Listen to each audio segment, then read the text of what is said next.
What's going on, gentlemen? Welcome to Essential Style, or should I say Essential Cycling. This is a cycling segment of Essential Style. Today we are going to take a first look at the Shimano S-Phyre XC9. I got this shoe within the past week. I got it a couple days ago. I've been thinking about this shoe for quite a while, so let's talk about it. All right, let's get them out of the box. Whoa, those look really cool.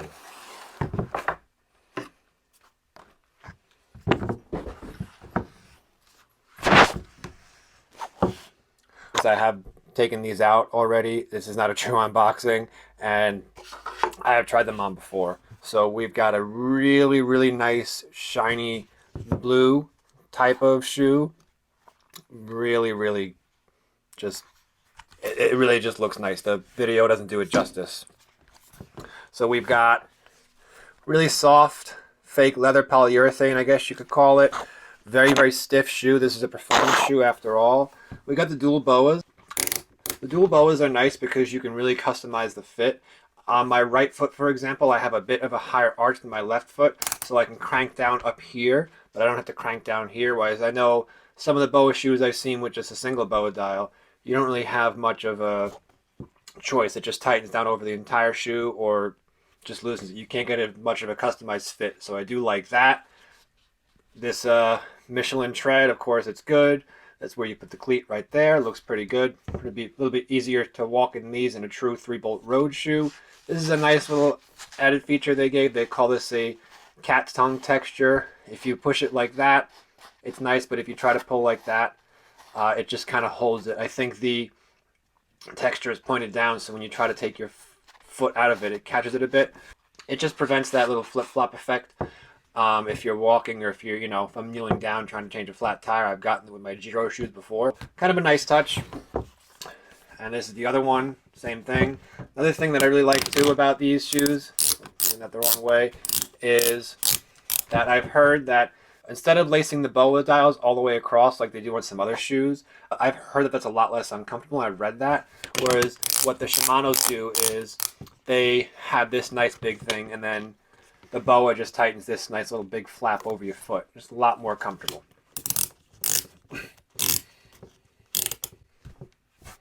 Alright, so originally I bought a size 47. That's what I am in my Giro Empire BR90s that I've been using for over a year now, and I really enjoy these things. But the size 47, it really just was a bit too big. And I was doing a lot of research online, and I was watching a lot of Francis Cade's YouTube channel videos with Bike Fit James, and with watching that, and with also reading that with cycling shoes you want to go as small as you can go without it hurting you, I did decide to take them back to the store. So I had to go to this bike store 2 trips. Not that big of a deal. I'd rather do it and get the fit right off the bat. But first I got a size 47 black ones. I wanted black additionally because, well, actually really I wanted blue initially because the blue just really is nice, really nice color. I like blue shoes. Blue's my favorite color. I'm wearing a blue shirt right now. But they only had black ones. I figured black would just be easier to match with everything. I went back in, I sized down a half size down to a 46.5. They didn't have the black, they only had the blue. But I'm telling you guys, I'm glad that I got the blue, and there's 2 reasons why I'm glad I got the blue. Number 1 is during the summertime, it's going to reflect the sunlight away, which means my feet aren't going to get as hot. And number 2, it is a lot more visible to a driver. I ride my bicycles out on the road. I've had a couple of close calls, and I'm all for wear things as bright as you can. I have a white helmet. I like wearing a high visibility jersey, and so I don't know if I want high vis shoes. I was thinking about white shoes. I'm not really a fan of white shoes. They're okay, but it's a little bit too, it's not like too characteristic for me. Everyone's got black and white shoes. So the blue is nice, especially it's just going to be, like I said, 2 things: more visible, less heat in the summertime. And, initially I thought, well, the black would match with the rest of my wardrobe, but this is a performance shoe. It doesn't have to match that crazy. If anything, you want it to be brighter and stand out just for that safety. So now I'm going to show you guys how a cycling shoe should fit in my experience. In performance shoes and running shoes, I always tend to go much higher. I'm a true to size about 11.5 and 12, but I just can't be comfortable in a size 12 running shoe. And I think it's the same with a sport specific shoe. So Let's get right into it. I've got my Castelli cycling socks, nice and thin. This is what I'd be wearing in the summertime. All right, I got the super thin cycling socks on. You guys can see. So now we open up the BOA. Put that shoe in. Open this one up. Put this shoe in. All right, so now initially, just wearing them like this, when I tried this pair on in the store on that first visit, these felt too tight. As I'm walking, I could actually feel my feet hitting the top, but these were loose. So what I ended up doing is put my heel all the way back, click the BOA dials down, lock them in. Gotta fix that. Okay, now I've got them nice and snug. I've got them done up. They feel pretty good. My toes probably got about 1/8 of an inch, not even before it. And you want to go as small as you can if it's a sports-specific cycling shoe like these are. For commuter shoes, for comfort walking shoes, you can go a bit bigger. I usually like to, but these, you're spending a lot of money on cycling shoes. You want them to fit right. You're obviously getting them for performance. So just be aware that when you're trying on cycling shoes like that, they may feel a bit tighter than you're used to. As long as it doesn't feel like it's cutting off circulation and hurting. These feel nice and snug. They fit like a glove. I can crank them down even more, and it just makes the whole shoe more snug. Also wanted to reiterate that this is my shorter foot. Got right about there, and this is my longer foot. My toe is right about there. Now notice, even if I crank these down, you see a little bit of wrinkling, just a little bit, not too much. If I crank these down all the way, I probably wouldn't ride like this, maybe just for a sprint. But you see how there's not much wrinkling right there, not much wrinkling right there.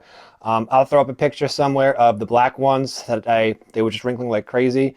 And then that's when led me to do some research. I said, you know what, before I put cleats in these, let me really just make sure I have the right size.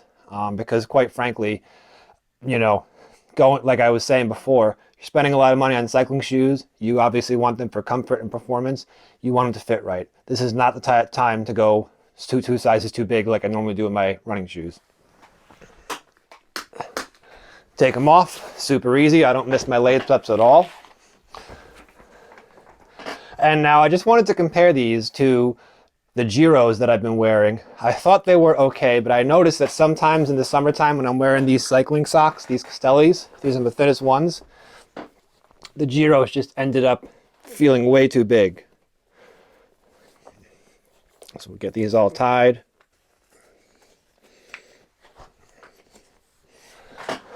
So guys, I can confidently say I now feel like I'm swimming in my Giros.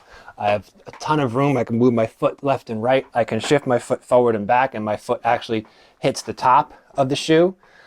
These were good when I didn't know any better, but now that I got those definitely fit better. These I probably will end up keeping and use with thicker socks in the wintertime, or I'll use them when I want to have something that matches a little bit more, like if I was wearing with jeans and a t-shirt, for example. If I was using my bike for running groceries and I don't want to wear those shoes, I'd probably use them. But honestly, I'm probably only going to use them as a backup pair, and I'm probably only going to use them if, I don't know. I mean, as nice of an idea as that is, I'm probably only going to end up using these as a backup pair because I know that they don't fit properly anymore. And if I'm in a situation where I'm going to be riding to and from the grocery store, to and from a friend's house, to and from a venue or function, I'm probably just going to wear normal shoes anyway. I wouldn't want to be riding my bike for 10 minutes and then walking around for 8 hours a day in cycling shoes. And also too, with these, I've got at least an inch of space between the front of this and the back of this. So again, this is normally how I like my other shoes to fit. If I was to try these on and I wouldn't know any better, I'd say, well, these fit better. But I get more heel slip in these, and like I was saying, sometimes my foot just floats around. I feel like I'm swimming in these shoes. And I also wanted to demonstrate, these are about probably the thickest socks that I would wear with cycling. These are a mid-weight merino wool sock from Bombas. If you don't know Bombas, look them up. They're amazing, awesome, best sock ever. So let me just show you guys how they fit. All right, Bombas socks are on. Okay, so once again, initially, with my thicker Bombas socks on, my wool socks, the thickest winter weight sock I would wear with these cycling shoes, immediately, right up here and right up here, feels too tight. I'd be like, absolutely not, give me the bigger pair, and that's exactly what I did that first time. But again, I don't have these BOA dials all strapped up. So let's pop them in, tighten that up. Okay, put your foot all the way to the back, put your heel all the way to the back. Do the same thing on this side. Whoops, there we go. Okay, now they're nice and snug. Now they don't feel too tight up here. And what's funny is, the tighter I make the BOAs, the better that they fit. And again, that's how you want cycling shoes to fit. So overall, glad I got these. Try to go as small as you can with cycling shoes. If you are trying to wear a commuter shoe, they have a lot of options like lace-ups that are pretty much just like a walking flat skate shoe that has some support in it, that just has a cleat bolted on the bottom. That you can probably go a bit more generous, but these, they're stiff. You know, you want them to be stiff and tight and snug. Snug, not tight, as Bike Fit James said from Francis Cade's channel. So that's just a couple of tips, a couple of mistakes that I almost made. I'm glad that I got it situated. I wouldn't want to be paying almost $400 for a pair of shoes that don't fit properly and then having to go again next summer just to get another pair of shoes. One and done. Buy one pair of shoes. It's more expensive, but it's everything perfect. And that's also why with SPD for me is a lot more versatile. I have SPDs in my Wobbies, I have SPDs in my Felt, and those are basically my two road bikes that I have anyway. Maybe one day I'll go to road shoes, but as it stands right now, SPDs, good enough for me. So guys, thanks so much for checking out my initial first look on the Shimano S-Phyre XC9 cyclocross mountain bike cycling shoes. We'll call them cycling shoes. People are using SPDs a lot more nowadays, and I wouldn't be surprised if more and more people are going to use SPDs for road, kind of like me. Just because, unless you're racing and going for every single watt, every single second counts, SPD is just easier. I mean, hey, I've never ridden road shoes, so I really can't say 100%, but just in my experience, from what I've read, from what I've seen, SPDs are great. So I hope it helped. Remember, next time, be aware that cycling shoes shouldn't fit you big and room generous. They're not work boots. They're not walking sneakers. They want to probably fit more like a dress shoe, comfortably snug. You don't want it to be too tight that it's cutting off circulation, but the more snug it is, the better power you're going to get. And I'm going to go ahead and put some cleats on these bad boys. I'm going to take them for a ride. And of course, I'll let you guys know how they feel after a few rides. And like I was saying before, I hope it helped. Let me know if you like this video, consider subscribing, and I will catch you guys in the next one. Have a good one, guys.